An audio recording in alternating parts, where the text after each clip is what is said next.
अविनाशजी लवकर या. मुंबईबद्दल बोला अविनाशजी. तुमची बोलती बंद झाली मुंबईबद्दल. उद्धव ठाकरे आणि MNS पुढे आहे का तुमच्याकडे काही शब्द बोलायला? तुम्ही म्हणत होता ना भाजप जिंकणार, नाही जिंकणार. बोला आता. मला वाटतं मुंबईमध्ये भाजपच जिंकणार. त्याचं कारणही तसंच आहे. जो मुंबईमधला एकूण मराठी टक्का आहे तो फार कमी होतो. पूर्वी 33% होता, तो 27 वरून आता 22% खाली आलेला आहे.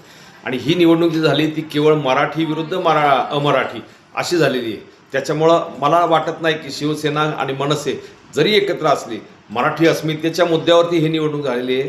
तो टक्का इतका कमी आहे, त्याच्यामुळं ते निकालामध्ये रिफ्लेक्ट होणार. पण ही मला वाटतं मराठी माणसासाठी ही फार वाईट घटना आहे. नाही, मला वाटतं अविनाशजी, मला वाटतं की उद्धव सेना आणि मनसे जिंकणार आहे. आत्ता तुम्ही जर अपडेट बघितलं की 87 सीट्सवर BJP पुढे आहे आणि 67 सीट्सवर शिवसेना आणि MNS पुढे आहे आणि काँग्रेस 10वर आहे, वंचित पण पुढे आहे. टोटल जर केली तर 100च्या पुढं आकडा जाणार आहे आणि काँग्रेसचा सपोर्ट पण मिळणार आहे. उद्धव सेना आणि MNSला 100% काँग्रेस सपोर्ट करणार आहे आणि मराठी माणूस महापौर शिवसेनेचाच होणार आहे मुंबईमध्ये. बघत राहा तुम्ही.